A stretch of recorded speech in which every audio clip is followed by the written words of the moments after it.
El silencio de Tomás, nacido del olvido. En el año 1964, en el remoto pueblo de El Silencio, donde la niebla nunca se disipa y los relojes parecen ir más lentos, nació un niño en circunstancias extrañas. Su madre murió desangrada en el parto, y su llanto fue tan fuerte que los perros aullaron durante horas. Lo llamaron Tomás, pero desde el primer día lo llamaron también el niño maldito. Su padre, Julián Duarte, campesino violento y alcohólico, lo culpó de la muerte de su esposa. A los 2 años, Tomás ya sabía lo que era recibir un golpe por respirar muy fuerte. A los 5, entendió que el silencio era su única defensa. La casa donde vivían era una construcción vieja de bahareque, con techo de zinc oxidado y ventanas clavadas con madera. Nadie entraba. Nadie salía. Una noche, encerrado en la pequeña despensa, Tomás descubrió un ladrillo flojo en la pared. Al retirarlo, encontró un libro negro cubierto de polvo, con letras que no reconocía. Desde entonces, cada vez que su padre lo golpeaba, él abría el libro y susurraba cosas que ni entendía. Y entonces, el viento dentro de la casa comenzaba a gemir. Cosas que no se deben leer. Los días se volvieron aún más oscuros después de que Tomás encontró el libro. Ya no lloraba cuando su padre lo golpeaba. Solo miraba en silencio, y sus ojos brillaban como brasas apagadas. Algo en él había cambiado. El libro tenía páginas amarillentas y símbolos imposibles de entender. Dibujos de figuras humanas sin rostro, criaturas con cuernos, y hombres arrodillados ante sombras. Aunque Tomás no sabía leer del todo, entendía lo que esas imágenes querían decir. El dolor tenía voz. La oscuridad, nombre.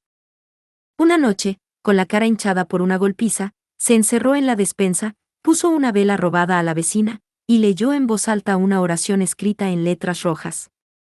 Ven, sombra antigua, ven a tomar mi miedo. A cambio, llévate lo que odia mi alma. El viento entró por rendijas selladas.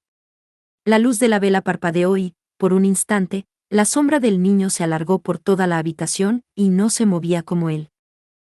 Al día siguiente, Julián Duarte fue hallado muerto en el corral.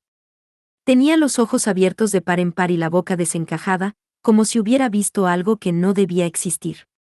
No había heridas. No había sangre. Solo un símbolo extraño tallado en su pecho con uñas. Tomás no lloró. Tampoco habló.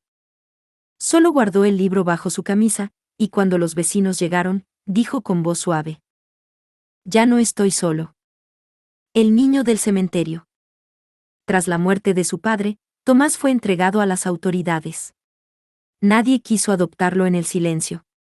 Ni siquiera los curas del pueblo querían hacerse cargo. Decían que el niño tenía el demonio en los ojos. Fue llevado a un orfanato en las afueras de Zipaquirá, una vieja casona dirigida por monjas que habían olvidado cómo sonreír. Allí, Tomás fue asignado a dormir en el desván, apartado de los demás niños. Las hermanas decían que era por su bienestar, pero todos sabían la verdad. Las noches en el orfanato eran largas. El viento silbaba entre los vitrales rotos y los crucifijos se caían de las paredes sin razón. Tomás no hablaba, pero siempre dibujaba espirales, ojos sin pupilas, y árboles con cuerpos colgando.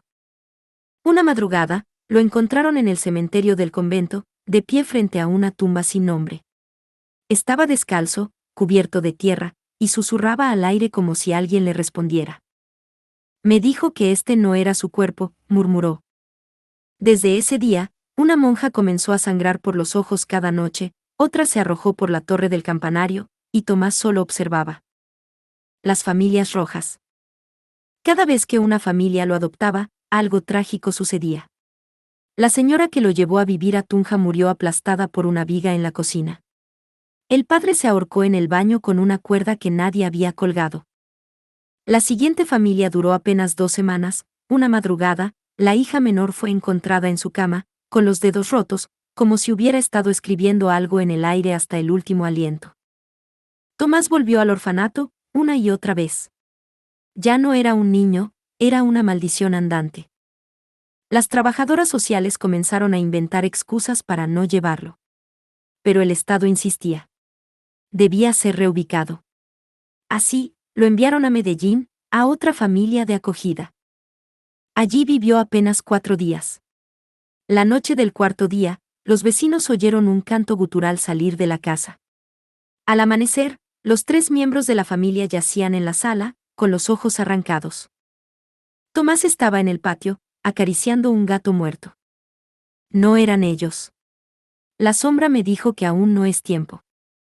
No lo dejes dormir. A los 13 años, Tomás ya no tenía registro en el sistema. Se había fugado durante una tormenta y nadie lo buscó. Vagó por los barrios bajos de Bogotá, comiendo de la basura y durmiendo en túneles húmedos.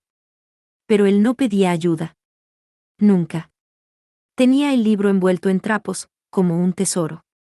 Y cada noche leía una página más. Las cosas comenzaron a suceder. La gente que dormía cerca de él desaparecía. Un vagabundo que lo molestó amaneció con la cara irreconocible, como si hubieran masticado su cráneo. En una estación abandonada, un testigo lo vio hablando con alguien, pero allí no había nadie. Los perros lo evitaban. Las lámparas se apagaban cuando pasaba. Un niño que se le acercó una vez para ofrecerle comida, regresó a su casa gritando. No lo dejen dormir. Si duerme, sueña, y si sueña, se abre la puerta. Pero nadie entendía. Nadie lo detuvo. Y Tomás seguía leyendo. La casa del puente. En la Comuna 3 de Medellín, bajo un puente que nadie cruzaba desde hacía años, Tomás encontró refugio. Una casa abandonada, cubierta por grafitis y árboles que crecían torcidos, lo acogió como si lo esperara.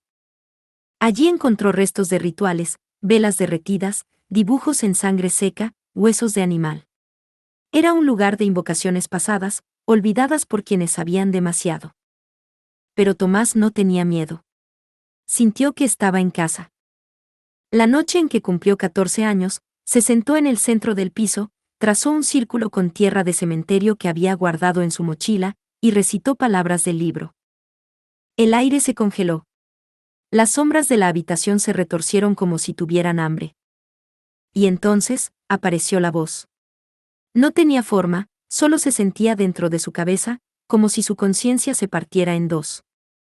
Tomás, no eres el primero. Pero puedes ser el último. Desde entonces, no volvió a dormir como los demás. Los ojos de nadie. Pasaban los días y Tomás se movía por la ciudad como un fantasma. Era como si no existiera. Las cámaras de vigilancia no lo registraban. La gente olvidaba su cara después de hablar con él. Una noche, entró en una biblioteca pública. Fue directamente a la sección más vieja, donde nadie iba. Allí encontró libros que no deberían estar ahí, tratados sobre demonología, invocaciones africanas, manuscritos en lenguas muertas. Un bibliotecario anciano lo miró fijo. Tú no eres niño, tú eres el canal. Antes de que pudiera preguntar qué quería decir, el anciano comenzó a sangrar por la nariz y cayó muerto. Los ojos del viejo quedaron abiertos, blancos, y entonces giraron por sí solos para mirar a Tomás, aunque ya no respiraba.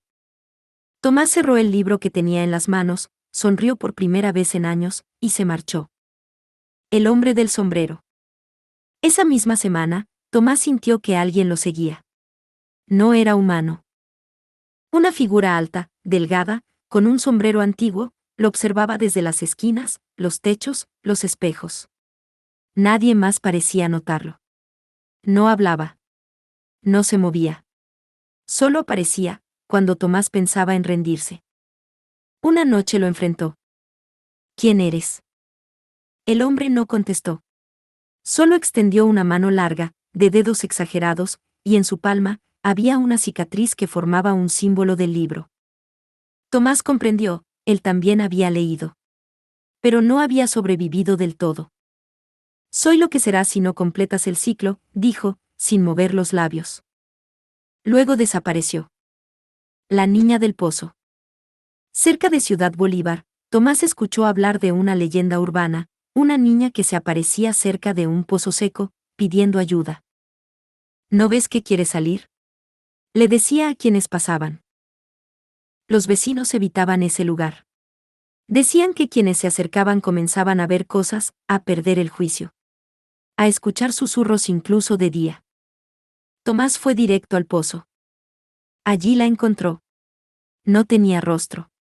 Solo un hueco negro donde debía haber una cara. Pero no le pidió ayuda. Le dijo: «Ya estás abriendo la puerta, Tomás. Faltan 2 nombres».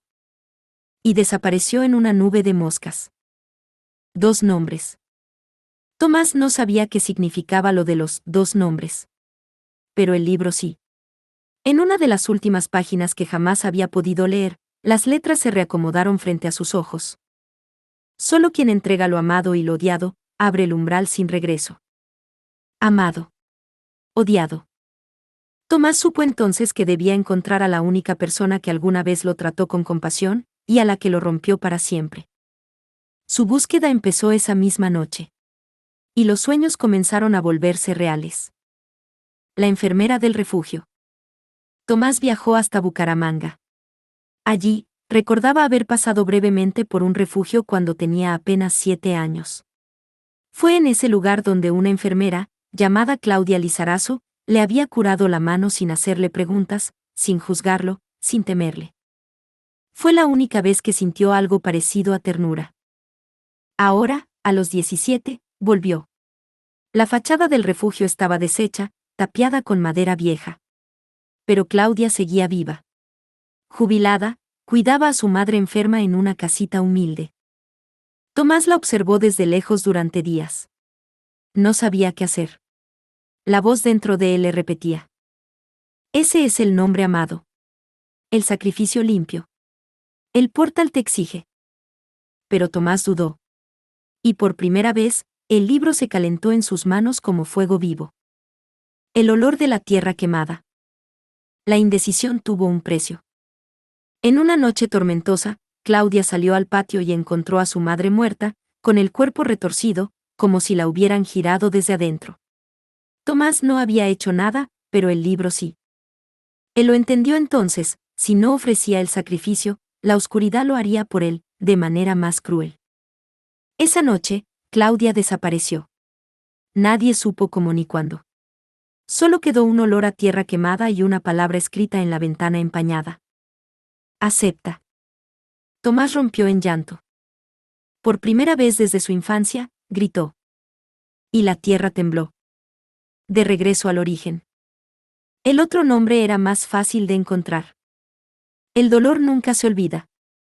Regresó al silencio, el pueblo donde nació. Allí todo estaba igual: la niebla, el abandono, el aire húmedo que olía a secretos. Su antigua casa seguía en pie, aunque podrida por dentro. La despensa aún tenía la pared rota. Y el eco de su infancia dolía como una herida abierta. En el cementerio del pueblo encontró la tumba de su padre. Pero el cuerpo ya no estaba. «Lo tomamos antes de tiempo», dijo una voz al pie del árbol viejo. Era el hombre del sombrero, que había vuelto. «Falta tu decisión. La entrega debe ser voluntaria. El que odias está en ti». El rostro en el espejo. Esa noche, Tomás soñó con su infancia. Pero no como la recordaba. Se vio a sí mismo, pero no como niño, era un adulto dentro de un cuerpo pequeño. Alguien más habitaba dentro de él desde siempre. Y en el espejo del sueño, vio un rostro que no era suyo, mirándolo desde dentro de su reflejo. El libro no le pertenecía. Él fue elegido desde antes de nacer. Un experimento antiguo, de una secta muerta hace siglos. Su madre no murió por accidente. Fue la ofrenda inicial. Y su padre, solo fue el primer custodio del ciclo. Tomás despertó gritando. El libro se abrió solo. Una frase brilló. «Ya sabes a quién debes entregar». El segundo nombre. El segundo nombre era Tomás Duarte. Su verdadero enemigo. Su otro yo. Su versión anterior, antes de que la oscuridad se apoderara por completo. Esa noche, fue al río. Se arrodilló con el libro en la mano, y en voz alta, gritó su propio nombre 3 veces. Una sombra emergió del agua. Tenía su cara, pero sin ojos, sin boca, sin alma.